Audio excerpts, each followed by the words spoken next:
ॐ नमः भगवते वासुदेवाय। শ্রীমদ্ ভগবদ গীতা দ্বিতীয় অধ্যায় সাংখ্যযোগ। হরে কৃষ্ণা। আজ আমরা সাংখ্যযোগের 23 নম্বর শ্লোকটি শুনব।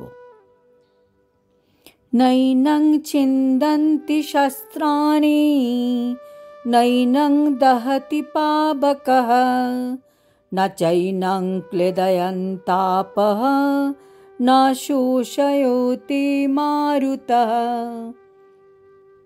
অনুবাদ: নৈনং ছিন্দন্তি শস্ত্রাণি, ন এনম মানে না এই আত্মাকে, ছিন্দন্তি ছেদন করতে পারে, শস্ত্রাণি অস্ত্রসমূহ, এই আত্মাকে অস্ত্রের দ্বারা কাটা যায় না।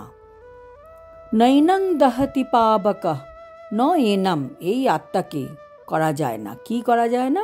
দহতি পাবক মানে অগ্নির দ্বারা দহন করা যায় না, আগুনে পোড়ানো যায় না।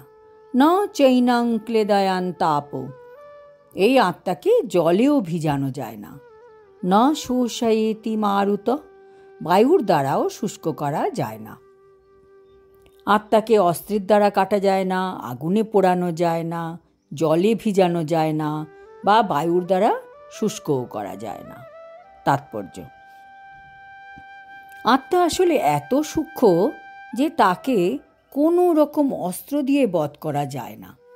যেমন তরবারি, আগ্নেয়াস্ত্র, পর্জন্যাস্ত্র, বায়বীয় অস্ত্র ইত্যাদি যেগুলো আগেকার দিনে ছিল, তা দিয়ে আত্মাকে হত্যা করা সম্ভব ছিল না।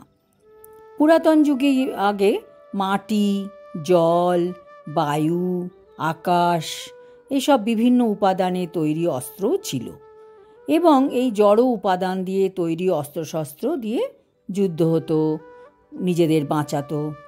পুরাতন যুগে পর্জন্যাস্ত্রের দ্বারা আগ্নেয়াস্ত্রকে খণ্ডন করা হতো, যা আধুনিক বিজ্ঞানের কাছে অজ্ঞাত। আধুনিক বৈজ্ঞানিকেরা ঝটিকাস্ত্রের কথাও জান না। আর আধুনিক যুগে যে পারমাণবিক অস্ত্রশস্ত্র আছে সেগুলি অ্যাকচুয়ালি আগ্নেয়াস্ত্র শ্রেণীভুক্ত।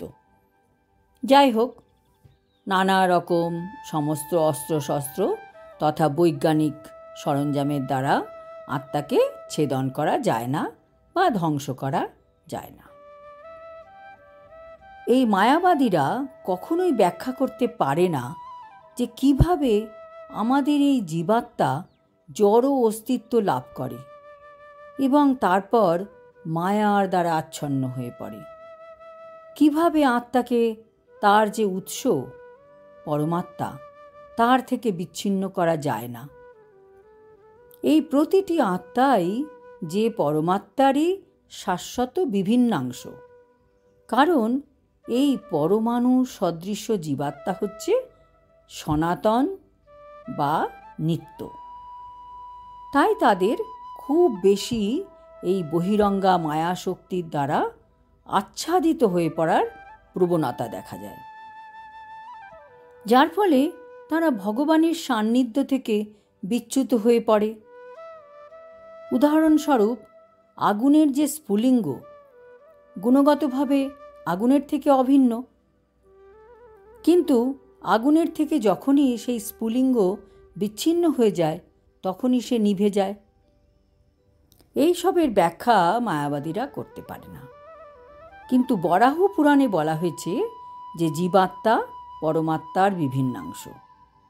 ভগবদ গীতাতেও আছে যে জীবাত্মার সঙ্গে পরমাত্মার এই নিত্য সম্পর্কের কথা বলা হয়েছে। সুতরাং মায়ার বন্ধন থেকে মুক্ত হবার পরও জীবাত্মা স্বতন্ত্র স্বরূপেই বিদ্যমান থাকে, যা বোঝা যায় যখন ভগবান শ্রীকৃষ্ণ অর্জুনকে উপদেশ দিচ্ছিলেন তার মাধ্যমে। যখন অর্জুন ভগবানের কাছ থেকে ভগবদ জ্ঞান লাভ করলেন, তখন তিনি মায়ার বন্ধন থেকে মুক্ত হয়েছিলেন। কিন্তু তা বলে কি অর্জুন ভগবান শ্রীকৃষ্ণের সঙ্গে এক হয়ে গিয়েছিলেন? না, তা কখনোই সম্ভব নয়। বাকি তথ্য আমরা আবার আগামী শ্লোকে জানতে পারব। আজ এখানেই শেষ করছি। হরি ওম তৎসৎ।